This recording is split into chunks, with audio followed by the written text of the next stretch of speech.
I am a senior specialist speech and language therapist. I work for the cleft lip and palate and the inpatient services, and I'm in the final year of my PhD.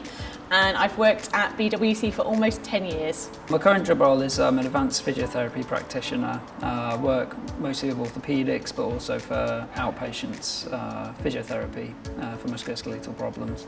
I started here in 2007, so I've been here 13 years. I'm currently a therapy assistant working on trauma, orthopaedics and burns. Prior to this, I was a therapy assistant apprentice on neuro rehabilitation. I've been working here for nearly 3 years. I am an occupational therapist and I work in hand therapy, specialising with children with congenital hand differences and also hand trauma. And I started working here in January of this year. I wanted to apply for a position here because in the job advert it just looked really fun working in a children's hospital, and yeah, why wouldn't you want to work here? So I wanted to work as part of a multidisciplinary team. I really like the idea of different professionals coming together to support the holistic needs of children, young people and their families. Working here has always been my dream, but knowing which area to work in was always probably my hardest choice.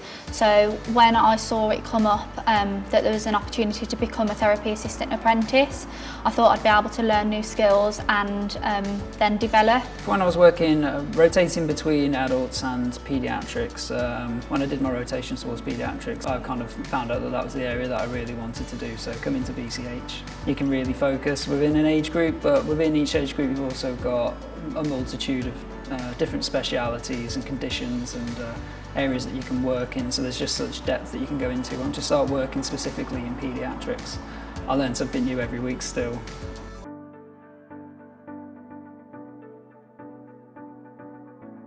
Believe in yourself and go for it. Don't think, just apply. It's a great place to work, and yeah, the interviews are very supportive of drawing out the best of you, and everyone here is very approachable, so even if before you apply you want to have a chat with someone, that's definitely available to do. So yeah, don't think about it, just do it. I tell them to embody the ABC and be ambitious, brave and compassionate.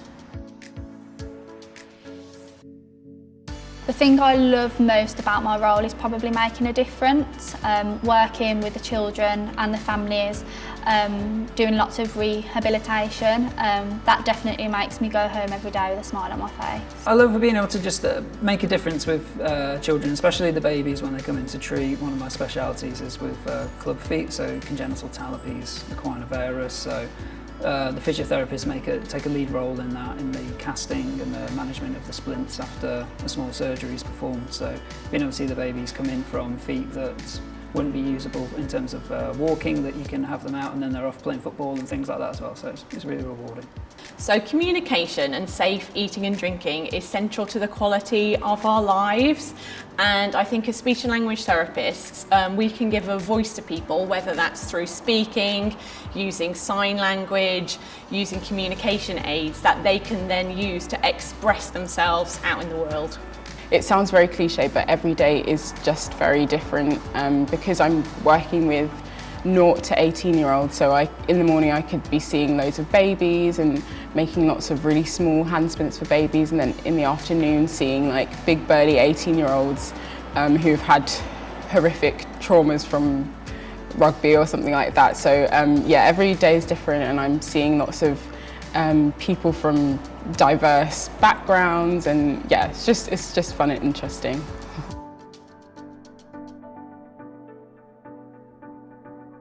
So I was stood next to one of my patients that I've worked with for many, many years as she gave a presentation to 400 more people, and she received a standing ovation, and it was just an amazing thing for her, and also a great reminder of like all the hard work that our children and young people do to improve their speech and communication.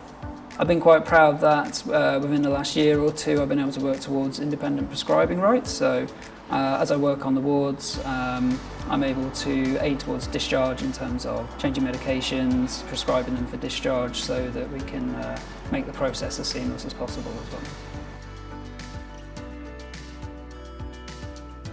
world-class care in certain areas, that you're able to really participate in that. Depending on whichever area you want to get into, we've got all types of acuity, so within the hospital, from the emergency department, intensive care, through to elective outpatients, home clinics, outreach. So in speech and language therapy, we've got a number of specialist services. So we've got the inpatient child and adolescent mental health service, as well as the supra-regional craniofacial and epilepsy services, the specialist West Midlands cleft lip and palate service, and the inpatient team as well. So it's really those specialist services which I think makes it different. BWC has always had a special place in my heart for personal reasons. I actually came onto the open day myself, and I just knew instantly when I got here that it'd be somewhere where I wanted to work. We're always encouraged to do personal development studies, so whether that's doing an online course or attending training or in-service training, but also there's kind of the fun side of it, so going out for breakfast with your manager, or just doing lots of team things to make sure that you as a person are developing career-wise, but also just as a person as a whole. So yeah, they really just support you to grow and develop in lots of different ways. What would be good in terms of working here is that you can basically work from a really high specialist end, but also you can work from more the more routine care as well. So it can give you a wide amount of diversity in what you want to see.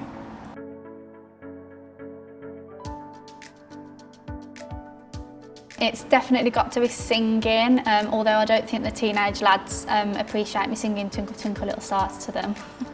To mere mortals, these might just look like bubbles, but to speech and language therapists, they're great therapy devices. So you can use them in early language to get children to ask for bubbles. You can use them to introduce signing, so more bubbles, or gone. And you can use them to teach sounds like p in terms of bringing the lips together. P. What I'll probably always say, especially when working with the babies, is just always remember that they're always trying to communicate with you. So what you have to try and do is just listen to how they're behaving, to the different things that happen to them, because each one of them is a different character. Listen to what the patient's saying to you and react to them. Old MacDonald and the wheels on a bus obviously are winners too.